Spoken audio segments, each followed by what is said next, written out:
Hello students, চলে এসেছি তোমাদের সামনে সম্পূর্ণ ভিন্ন স্বাদের একটা নতুন ভিডিও নিয়ে। আজকের এই ভিডিওতে আমি তোমাদের সঙ্গে আলাপ করিয়ে দেব এমন একজনকে যে 2026 আইসিএসসিতে বাংলার মতো সাবজেক্টে 100 আউট অফ 100 মার্কস স্কোর করেছে। তোমরা ইতিমধ্যে নিশ্চয়ই জেনে গেছো যে 2026 এর আইসিএসসি আইএসসি রেজাল্ট আউট হয়ে গেছে এবং আমাদের কমেন্ট বক্স এমনকি বিভিন্ন সোশ্যাল মিডিয়ায় তোমরা তার সাফল্যের যে চেহারা সেটাও দেখতে পাচ্ছ যে এবছর ছাত্রছাত্রীরা প্রচুর ভালো মার্কস পেয়েছে। শুধুমাত্র 95% বা 90% নয়, তারা 99%, 100% পর্যন্ত স্কোর করেছে। আর সেই কারণেই আজকে আমি তোমাদের সামনে হাজির করতে চলেছি সেই বিশেষ কৃতি ছাত্রীকে যে এত ভালো নম্বর বাংলায় স্কোর করেছে।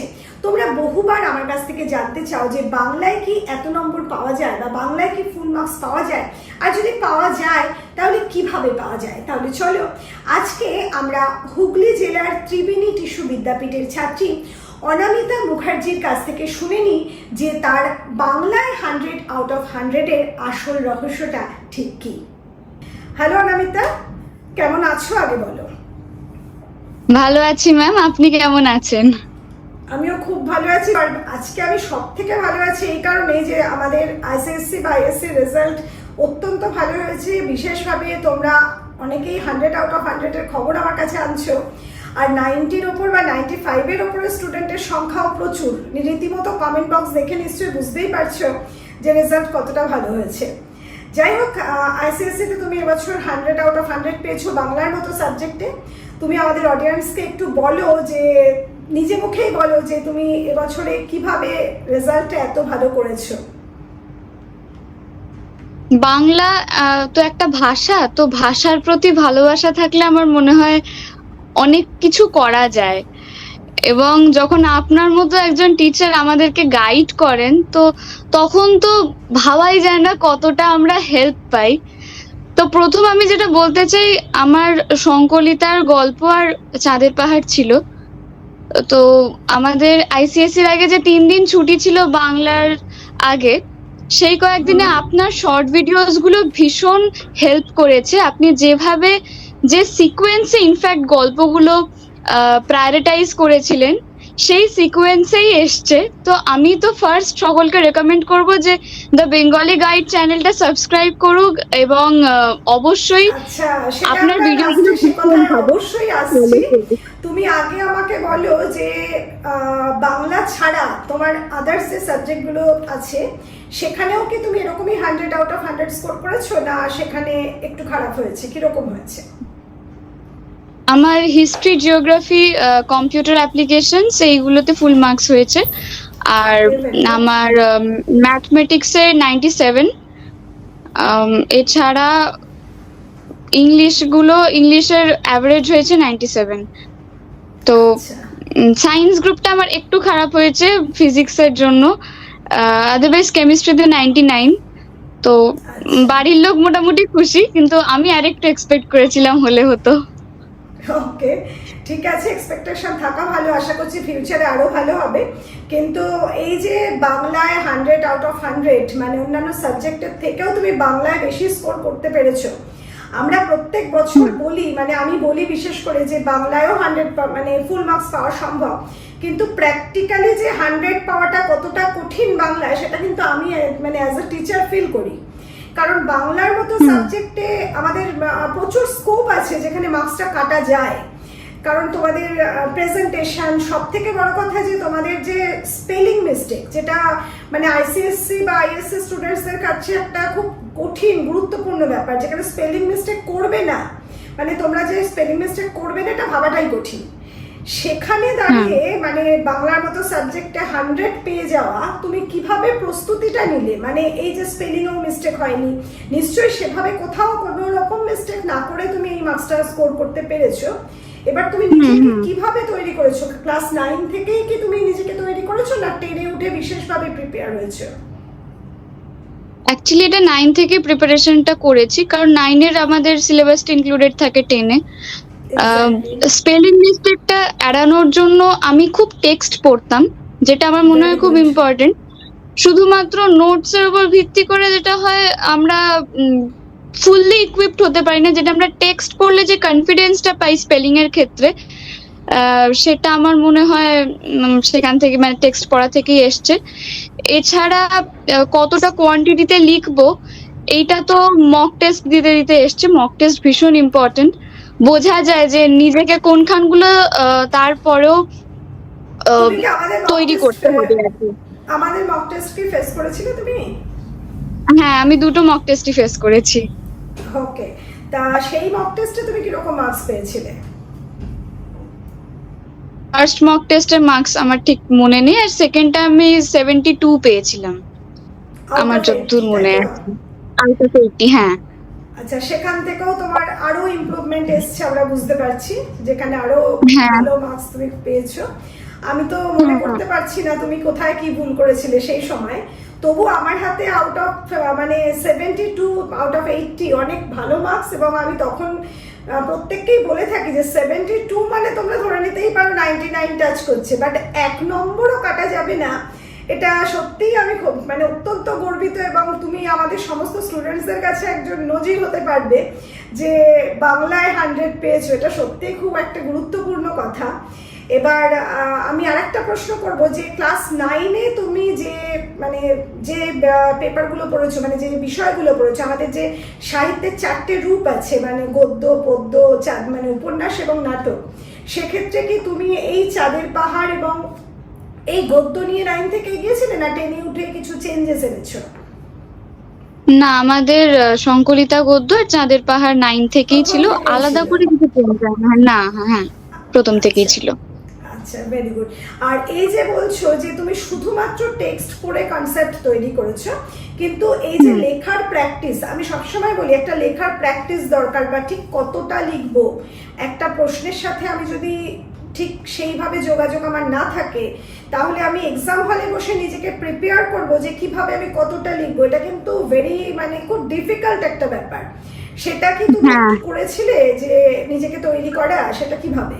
অবশ্যই অবশ্যই করেছি। আমি খুব লিখে প্র্যাকটিস করি, স্পেশালি আপনার নোটস এর যে কোয়েশ্চেন অ্যান্সার্স গুলো ছিল সেগুলো আপনার গুলো পড়ে তারপর নিজে ফ্রেম করার চেষ্টা করেছি, কারণ সবটা তো মুখস্থ করে মনে থাকে না, খানিকটা নিজের ওয়ার্ডস তখন ডিপেন্ড হয়। তো সেইটা লিখতে লিখতেই বুঝতে পেরেছি যে কোনটা কিওয়ার্ড আর কোনটা কিওয়ার্ড নয়। সেগুলো রিপ্লেস তখন করা যায় কখনো নিজের ভাষা দিয়ে, কিন্তু কিওয়ার্ডস গুলো তো একদম ইনট্যাক্ট দিতে হবে, এই বিষয়টা তো ছিলই। আচ্ছা, আমাদের পিডিএফ নোটস তোমাকে কিভাবে হেল্প করেছে, মানে কতটা ভাষার ক্ষেত্রে বলো বা কম্প্যাক্ট একটা আনসার লেখার ক্ষেত্রে বলো, সেটা কিভাবে তোমাকে হেল্প করেছে? আমি ফার্স্ট বলতে চাই ব্যাকরণটা নিয়ে। ব্যাকরণের পিডিএফ নোটস ভীষণ হেল্পফুল ছিল। আর সব থেকে যেটা কি, ব্যাকরণটা তো আমাদের কোনো সিলেবাস প্রেসক্রাইব করা থাকে না, সবটাই থাকে। তো সেখানে আপনি এত কম্প্যাক্ট করে দিয়েছিলেন যেটা পড়তে খুব সুবিধা হয়েছে, এবং কোয়েশ্চেন্সও অবশ্যই কমন পেয়েছি। এছাড়া গদ্যের আমি যে নোটস গুলো নিয়েছি সেখানে কোয়েশ্চেন অ্যান্সার্স গুলো খুব ডেসক্রিপটিভ ওয়েতে লেখা, এবং পড়ে এত সুন্দর বোঝা যাচ্ছে যে কনসেপ্টটা ক্লিয়ার হয়ে যাচ্ছে। একবার গল্পটার মূল ভাব যেটা বুঝে গেলে তখন তো কোয়েশ্চেন অ্যান্সার লিখতে খুব সুবিধেই হয়। আর চাঁদের পাহাড় নিয়ে আমরা খুবই একটু টেনশনে থাকি, অত বড় একটা উপন্যাস। হ্যাঁ, সেখানে প্রত্যেকটা পরিচ্ছেদের কোন অংশটা ইম্পর্টেন্ট, কোনখানটা বাদ দেওয়া যায়, এটা না নিজেরা ডিসাইড করে ভীষণ ডিফিকাল্ট। কারণ প্রথম কথা আমরা স্টুডেন্টস, আমাদের এক্সপিরিয়েন্স নেই, এবং সেই জন্য একটা গাইডেন্স ভীষণ প্রয়োজন। তো সেটা আপনার নোটস থেকে ভীষণভাবে পেয়েছি, এবং অবশ্যই আপনি যে সাজেশনটা দিয়েছিলেন এক্সামের আগে চাঁদের পাহাড়ের ক্ষেত্রে, সেটা খুব হেল্প করেছে, সেটা ভীষণ হেল্প করেছে। ওকে, তার মানে তোমার মানে মেন কথা হচ্ছে 100 আউট অফ 100 এর যে রহস্য, সেটা একদিনে হতে পারে না, তাই তো? না, একদমই না, একদিনে হতে পারে না। মানে দ্যাট মিন আমাকে ক্লাস 9 থেকে 10 অবধি মোটামুটি ভাবে সেই পরিশ্রমটা রাখতে হবে। এবার অবশ্যই, এবং 10-এ সেটাকে ডাবল করতে হবে, এক্স্যাক্টলি। তবে এই বছর যে নতুন একটা ব্যাপার এসেছে, মানে একটা সিলেবাসে চেঞ্জেস এসেছে, তোমরা জানো কিনা জানি না, যে 2027-এ যারা এক্সাম দিতে চলেছে তাদের অনেক মানে কমে গেছে সিলেবাসটা। তোমরা যেমন 10টা গল্প 10টা কবিতা করেছিলে, ওদের ক্ষেত্রে 5টা গল্প 5টা কবিতা হয়ে গেছে। এবার সেক্ষেত্রে তোমার কি মনে হয়, ওরা কি সুবিধা পেলো না অসুবিধা পেলো? সুবিধা পেল। না, ব্যাপারটাকে দুভাবে দেখা যায়। সুবিধা পেল, সিলেবাসটা রিডিউস হয়ে গেলে তো অবশ্যই সুবিধা পেলই। হ্যাঁ, সিলেবাসটা কমলো, কিন্তু অসুবিধা যেটা হলো এখন ওদেরকে প্রত্যেকটা গল্প ভীষণ ডিটেলে পড়তে হবে, যেটা আমাদের সময় একটু বাদ দিয়ে পড়া যেত। হ্যাঁ, পুরোটা তো বাদ দেওয়া যায় না, কিন্তু কিছু অংশ বাদ দিয়ে হয়ে যায়, কিন্তু এখন সেটা সবকটা ডিটেলসে পড়তে হবে।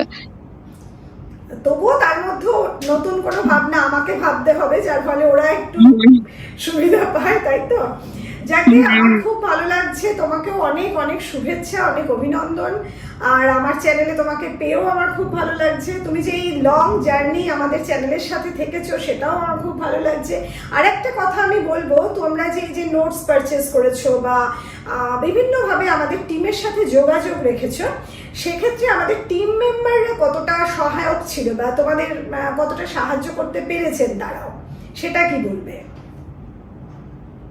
টিম মেম্বাররা তো ভীষণ ফাস্ট আমাদের রিপ্লাই দেয়, এবং শুধু তাই নয়, যখন যা প্রবলেম হয় সেটা আপনার কাছে কনভে করার জন্য টিম মেম্বাররা সবসময় রেডি। এটাই তো মানে আমরা স্টুডেন্ট, আমরা সবসময় খুব ইম্পালসিভ হয়ে থাকি যে কখন ম্যাম আমাদের সলিউশনটা দেবেন। তো সেটা তো টিম মেম্বাররা অবশ্যই খুব ভালো কাজ করেছে। আর তার সাথে খাতা ঠিকঠাক করে আমাদেরকে টাইমে পাঠিয়ে দেওয়া, আমরা পরীক্ষাটা ঠিক করে দিচ্ছি কিনা সেই খোঁজ নেওয়া, খুব ফ্যামিলির মতো লেগেছে আমাদের, খুব ভালো লেগেছে। টিম মেম্বারদের কাছেও আমার মানে টিম মেম্বারদের জন্য আমার অনেক ধন্যবাদ রইল সকলের জন্য, অনুমিতার তরফ থেকে এবং আমার তরফ থেকেও ধন্যবাদ সবাইকে, ম্যাম আপনাকেও। যাই হোক, এবার লাস্ট যে কথাটা বলবো, যে আমাদের সময় কমে আসছে, যে জুনিয়র যারা তোমার মানে তোমার জন্য যে পরবর্তী যে স্টুডেন্টসরা আসছে তাদের জন্য তুমি ঠিক কি বলবে, ঠিক কিভাবে পড়লে বা কি বললে ওরা একটু আরো ইন্সপায়ার্ড হবে যে না আমাদেরও 100 আউট অফ 100 পেতে হবে, কি বলে যাবে? বাংলা একটা খুব সুন্দর সাবজেক্ট, তো সেটাই 100 আউট অফ 100 পাওয়া ডিফিকাল্ট যেরকম, সেরকম একটা পয়েন্ট থেকে দেখতে গেলে এটা ইজিও, কারণ এটা আমাদের মাতৃভাষা। আমরা খুব তাড়াতাড়ি নিজেদেরকে এই ভাষাটা এক্সপ্রেস করতে পারি। তো সংকলিতা যাদের আছে, গদ্য বা পদ্য বিষয়ে আমার খুব কিছু জানা নেই, গদ্যর ক্ষেত্রেই বলতে পারি। টেক্সট পড়া আমি ফার্স্ট বলবো, আর সেকেন্ড হচ্ছে টেক্সট দেখে কিওয়ার্ডস গুলোকে আইডেন্টিফাই করা, শব্দার্থগুলো পড়া খুব ইম্পর্টেন্ট। আর চাঁদের পাহাড়, ওটাও আমি বলবো একটু টেক্সটটা পড়তে পারলে ভালো হয়, কারণ অনেক জায়গায় কনফিউশন হয় কিছু কিছু ক্ষেত্রে। আর এছাড়াও এসেটা নিজের মতো করে লেখার চেষ্টা তো করতেই হবে, কিন্তু হ্যাঁ অবশ্যই, কিন্তু এসের ক্ষেত্রে সাজেশন যেটা আপনি দেন সেটা খুব হেল্পফুল, লিখতে খুব সুবিধা হয়, কোন পয়েন্ট গুলো দিলে ঠিক নম্বরটা উঠে আসবে সেটা আপনার নোটস থেকে খুব ভালো আমি অন্তত হেল্প পেয়েছি। আর এছাড়া ব্যাকরণটা ওই 8 মার্কসের জন্যই অনেকটা পড়তে হবে, কিন্তু পড়তে হবে, কারণ 8 মার্কসটা ইজিলি যাতে পাওয়া যায় এটাই বলবো। বাংলা ভাষাটাকে ভালোবেসে তারপর যদি পরীক্ষা দিতে যাওয়া যায় তাহলে অবশ্যই খুব ভালো হবে, অবশ্যই ভালো হবে। তাহলে আর শেষ প্রশ্ন যেটা করব সেটা হচ্ছে, আইএসসি তে বাংলা রাখার ইচ্ছা আছে?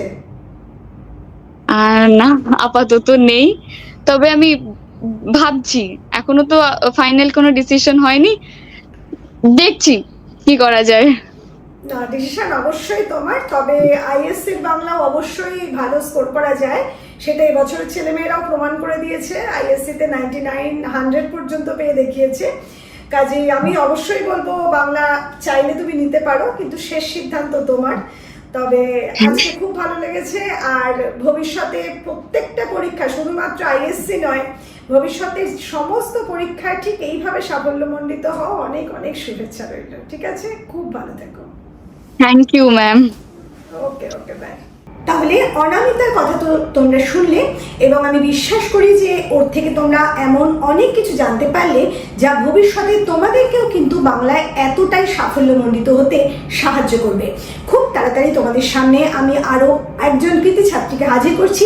সেও কিন্তু এরকমভাবে অনেক ভালো মার্কস স্কোর করেছে এই বছর বাংলায়, এবং তার থেকে নিশ্চিতভাবে তোমরা আরও নতুন কিছু তথ্য পাবে, এবং সেই বিশ্বাস নিয়েই আমি তোমাদের জন্য সেই ভিডিও আপলোড করতে চলেছি তোমাদের ভালোর কথা চিন্তা করে।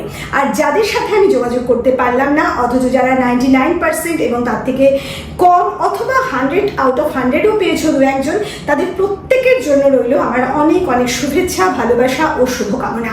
তাহলে আজকের ভিডিও আমি এখানেই শেষ করছি। খুব তাড়াতাড়ি হাজির হব নতুন ভিডিও নিয়ে। খুব ভালো থেকো।